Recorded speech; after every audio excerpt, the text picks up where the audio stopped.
what's up? We're here starting a new video, new day, Saturday.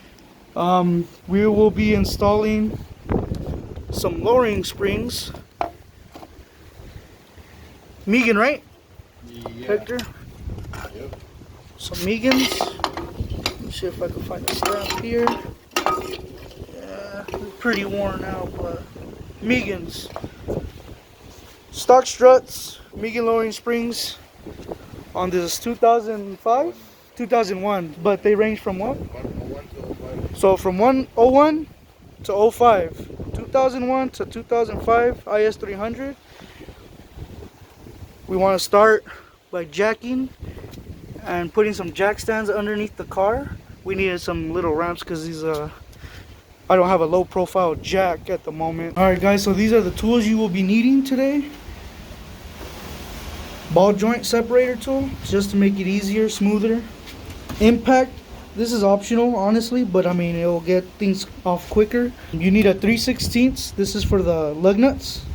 If you don't have the 3/8 drive, you can use an adapter, or you could even get this adapter in that size. Doesn't really matter which way you go about it. So yeah, that's for our lug nuts. We got our ratchet. You would need a 19 and a 17 just so you could get the nuts on the other side of these. 19, 17, 14, 12, and 10. We will be needing two. An extension is optional as well. It's pretty much preference use. So we're going to start off by taking off the wheel, and then we'll come back so I can show you the inside of this. Alright guys, so you could either use a cross like this, use the 3/16 side, or like I said, you can get your impact socket. By the way, we already loosened these before we lifted it. That way they're not so hard. You don't have to have someone step on the brakes for you.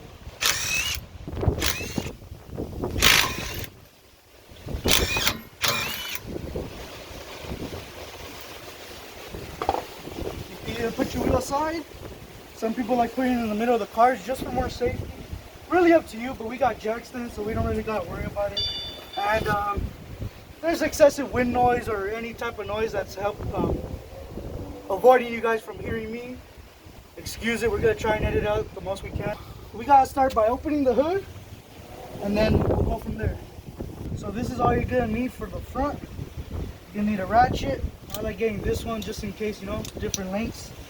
You need a 17 socket and a 17 ratchet, wrench, sorry. That's for the lower part. 10 and 12 millimeter sockets are for both the brake line, and you need the igniter and the top of the strut. So we're going to get started by removing the igniter. There's a 10 millimeter right here. And again, impact is just optional if you don't have one. A ratchet would be good, it's just that this is better, less time consuming. You switch from your 10 to your 12 millimeter. Go up here. You safely relocate your igniter. Put it somewhere safe so you know it won't fall or get damaged. And then from here, we'll go ahead and start loosening up the top hats. I like to leave them loose. That way, if we need play under, they're just not flopping up and down, you know.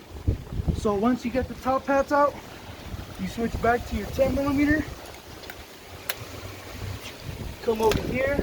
This is actually for your speed sensor. That's a 10 millimeter. Again. Go ahead and move that out of the way. After that, you got the 17 below, which I'll show you right now. A lot of people like removing this. It's a speed sensor. You don't have to per se, but if you want to be careful, if you're not really sure that you won't be able to take it out easily and you think you might hit it, just remove this 10 millimeter, and just move it out of the way. So that's when you get your 17s. Extension is preferable, but you don't need it per se. You go ahead on the nut side, right here. The nut side, you use the wrench. On the bolt side, you use the ratchet. So with this here and this over here, you start trying to loosen it. Optional, again, you could use the impact just for for it to be quicker.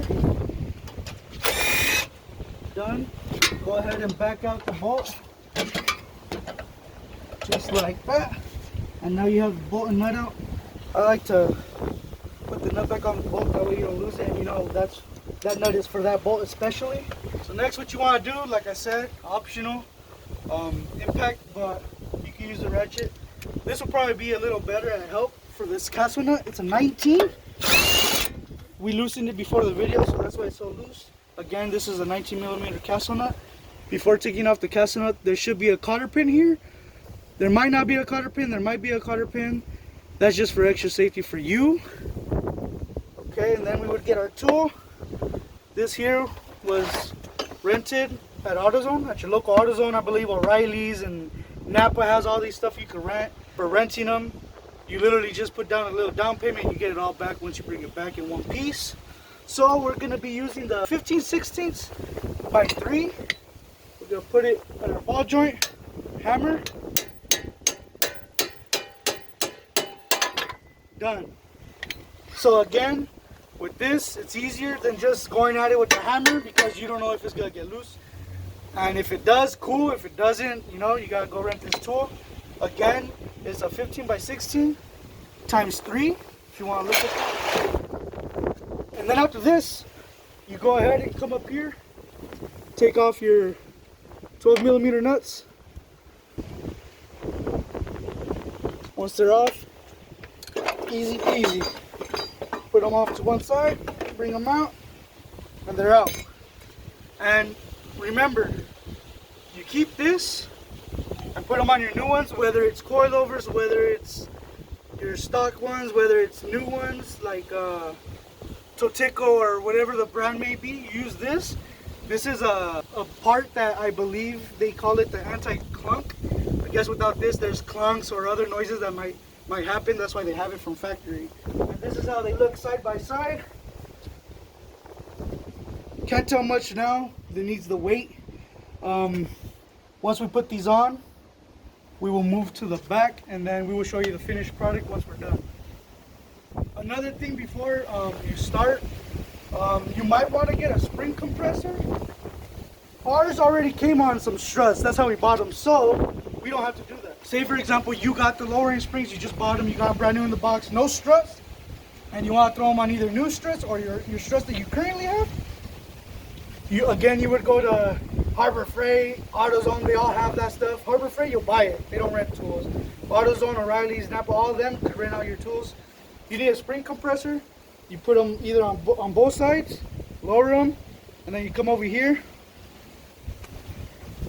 You remove this nut. Once this nut is removed, this whole top hat will come off. You put on the new lowering springs. You might need to compress those as well. So once this is off, you take off your compressors.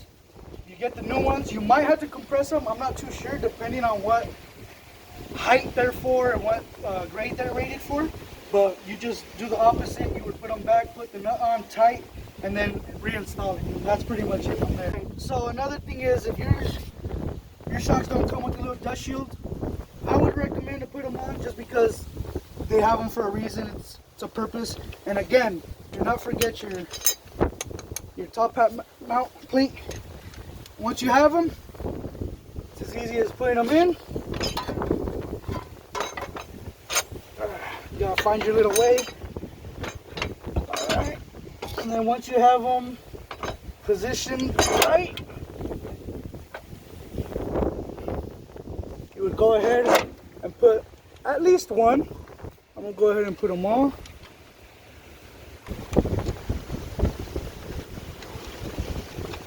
You would get your 17mm nut and bolt again.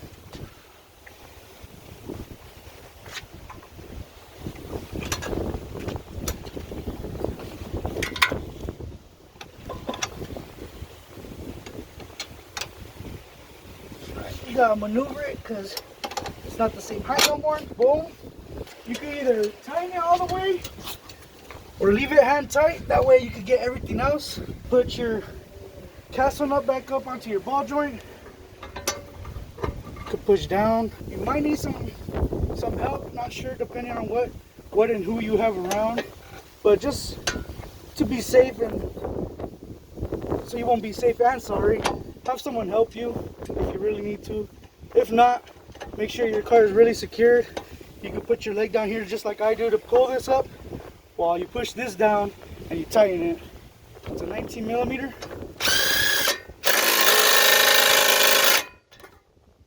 You can hit it because this will spin freely, this ball joint. So you can either pull it up like I was doing and tighten it then, but other than that, it's the same process. Once that is in, you would go ahead and put your cotter pin back in, fold it so this can come out, put on your speed sensor back. Again, this is a 10 millimeter.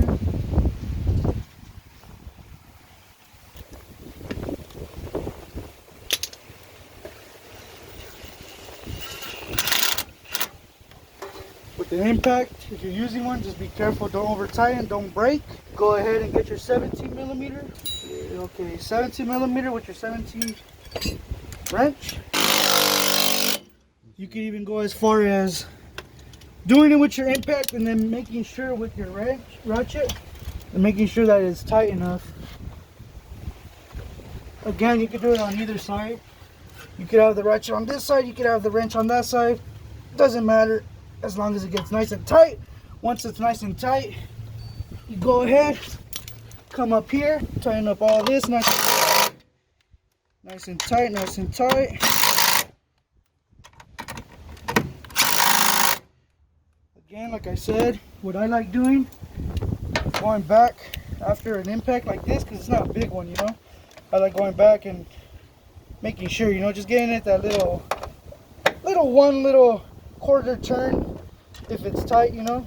That way you could just know for sure that they're good and tight and they won't move and unbuckle.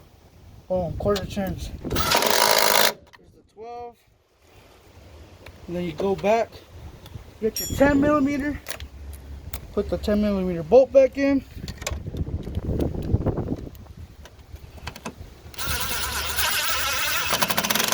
Once that's in, all it really is put on the wheel, tighten it, lower it, tighten it a little bit more, and you're pretty much done with the fronts with this.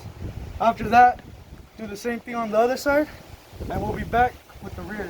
Alright guys, now that you got everything nice and snug, double, triple check, put on your wheel, again, double, triple check it, tighten it, and then you come over here. You're going to want to jack it from individual size, because in the back I couldn't find a spot to safely put it up because I believe the gas tank's in the way. So you go ahead, if you guys look under here, there's a nice little weld wall. You could go ahead and either you could get a brick, you could get a block of wood, put it under here, or you don't have to if you have the flat ones. You just lift it up, jack it up, make sure it's nice and stable. Do it on the other side. Once jacked up, I like leaving the jack under there just for more security. So what you're gonna do now is you're going to want to take off your wheel. Again, you can either use the cross or you can use the 3/16. If you have the stock lug nuts, that is. So once that's done, you're going to want to come in here. There's two 12s. You either need an extension and a 12, or you could just use a deep socket. So once we get those two out, we're going to want to come under here, and these 19s, you're going to want to get it with a wrench, the socket, either on the impact or ratchet. Take that off. Then you would make your way this way. And on both sides, you would want to pull these back. There's little clips. They'll pop right off. And then you pull these back, and then you'll expose the 14 millimeter nuts. For these, the bolts are pretty high. So you're going to want to get the deep socket for these. Go ahead and loosen them all. You want to come in here, use an extension and or the deep socket. So go ahead and get those two off. Boom, done. Alright, these two are off. Now you're going to want to go and get these 19 started. Let's see if we can break it with the impact. If not, that's fine. We got a ratchet. Come down here. Couldn't break it. That's fine, like I said.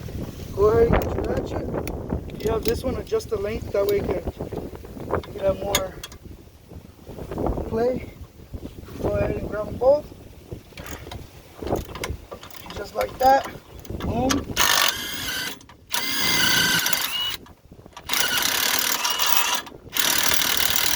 Alright guys, so what I figured out to do it the best way, because the rears are a little harder, is once you got the 414s up here loose, you go ahead and take off the 19 for the actual strut, and there's another 19 that holds it to the knuckle. So this is going to allow you to push down and maneuver the strut out. Here we have the old strut. We didn't use a spring compressor. This is more of a how to do everything with household tools, not renting things, because a lot of people might not be able to rent or have the tools to properly do it. And I mean, you could get a spring compressor, it'll be a hell of a lot easier, but we don't got time. We want to do this, we want to lower his car fast, so this is how we're going to do it. This is the bolt, the spacers. There's a notch in them, so you can reinstall it back, and then you just put the bolt on. That one goes here. This is the bolt for the strut. You loosen the top ones, like I said, maneuver it out, and that's it. Then that's when we put our new one in. For our new one, we'll maneuver it back in first, so it could be in placement. Maneuver it in, put it inside here already. That way it's not out and you don't have to keep pushing it in. And then this is when you're either gonna have a buddy help you, or you're gonna have to use your strength to push this down to get the bolts up here. And either with the tension it has, go ahead and go put the 14s on, or have a buddy do it. But again, these face this way, so make sure these are facing that way when you put them on. Alright guys, so once you got that in and maneuvered in, you would either do it yourself, or like I said, you would have a buddy. Go ahead and put up the bolts hand tight. What you would want to start with is put this bolt in. Okay, right now. Go ahead, hand tight, you know. You would want to put this bolt back in. So what you would do in this situation, if you put this on first, you would go ahead and go get your jack, lift this up, put the bolt in, put in the spacer, put in the nut, have them in, and then basically after that, that's when you tighten everything. Make sure, triple check, double check. Like I say, always better safe than sorry. Put your wheels back on and go ahead. That'll be the end of your install. Same thing on both the other side. There's no difference. And yeah, if you guys ever have any questions, comments, information, whatever you want, maybe you could tell me how to improve this, maybe kill time, maybe make it a shorter video, more information. You guys want voiceovers, whatever you guys want, let me know. That way I could get into your guys' liking, because all these videos are for you guys and for me to help you guys do it on your own. That way you guys can save money, that way you guys can learn, and it'll help you in the long run. And honestly, the only thing I want to say right now is thank you to my cameraman Hector. He's the one that motivated me to do all this stuff, so you know, like, big shout out to him. This is his car, so you know, like, I don't mind doing this to help you guys and help him as well, you know. So like I said, if you guys want other videos, different videos, more cars, different cars, just Hondas, etc, etc, etc, whatever it may be, go ahead, drop them in the comments, hit me up. I'll answer questions if it's questions or etc, whatever it may be. Let me know and stay tuned for more videos, because I'm gonna be coming out with more. Thank you guys. Alright guys, we're back and we're done. Everything is finally back on. Everything is, like I said, double check, triple check, tightened. We went to go drive it around a little bit, that way they could adjust. And yeah, let us know what you guys think.